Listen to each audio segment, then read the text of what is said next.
بسم اللہ الرحمن الرحیم۔ تمام سامعین کو حسنین خان کا خلوص پر السلام۔ میں ہوں حسنین خان اور آپ دیکھ رہے ہیں 14 ستارے یوٹیوب چینل۔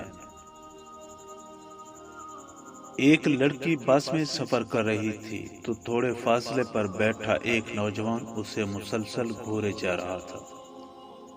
وہ لڑکی ساتھ والی سیٹ پر بیٹھی ہوئی ایک بزرگ عورت سے مخاطب ہو کر بولی، یہ بے حیا مرد مجھے پچھلے آدھے گھنٹے سے آنکھیں پھاڑ پھاڑ کر مسلسل گھورے جا رہا ہے۔ بوڑھی اماں نے ایک لمبی سانس لی اور بڑے اطمینان سے بولی، بیٹی یہ وہی کچھ دیکھ رہا ہے جو دکھانے کے لیے تم نے اتنا چست لباس پہنا ہوا ہے۔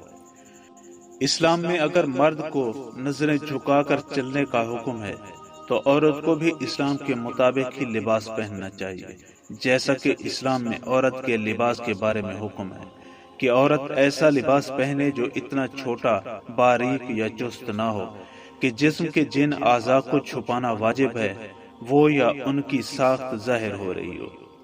جو عورتیں پردہ کرتی ہیں انہیں تو اپنے آپ پر فخر ہونا چاہیے، کیونکہ دنیا میں کتابیں تو بہت ہیں مگر غلاف صرف قرآن پاک کو ہی چڑھایا جاتا ہے۔ دنیا میں عمارتیں بھی بہت ساری ہیں لیکن صرف خانہ کعبہ کو ہی ڈھانپا جاتا ہے۔ اسی طرح دنیا میں بے شمار خواتین موجود ہیں لیکن پردہ صرف مسلمان خواتین ہی کرتی ہیں۔ اسلام ہی وہ واحد دین ہے جو خواتین کو پردے میں رکھنے کا حکم دیتا ہے، کیونکہ قیمتی چیز ہمیشہ چھپا کر ہی رکھی جاتی ہے۔ اسلام نے خواتین کو عزت و حرمت کا جو مقام بخشا ہے اور اس کے تقدس کی حفاظت کے لیے جو تعلیمات دی ہیں وہ دنیا بھر کے مذاہب اور اقوام میں ایک منفرد حیثیت کی حامل ہے۔ اسلام نے ایک طرف عورت کی حرمت اور دوسری طرف اس کے جائز تمدنی اور معاشرتی حقوق کا تحفظ کرنے کے لیے جو احکام عطا فرمائے ہیں ان کی حکمتوں کا احاطہ انسانی عقل کے ادراک سے بالاتر ہے۔ مسلمان عورت اسی عزت کے تحفظ کے ساتھ تمام ضروری تمدنی حقوق رکھنے کے باوجود تلاش معاش میں ماری ماری پھرنے کے لیے نہیں بلکہ گھر کی ملکہ بننے کے لیے پیدا ہوئی ہے۔ اسی لیے شریعت نے اس کی عمر کے کسی مرحلے میں فکر معاش کا بوجھ اس کی گردن پر نہیں ڈالا۔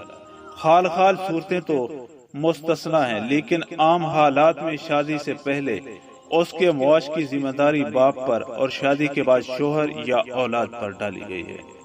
لہذا ناگزیر ضرورتوں کو چھوڑ کر عام طور پر اسے معاش کے لیے سڑکیں چھاپنے کی ضرورت نہیں، چنانچہ اس کی عزت و آبرو اور اس کی حرمت و تقدس کو سلامت رکھنے کے لیے حکم یہ دیا گیا ہے، ترجمہ، اور تم اپنے گھروں میں قرار سے رہو اور پچھلی جاہلیت کی طرح بنو سنگھار کر کے باہر نہ پھیرا کرو۔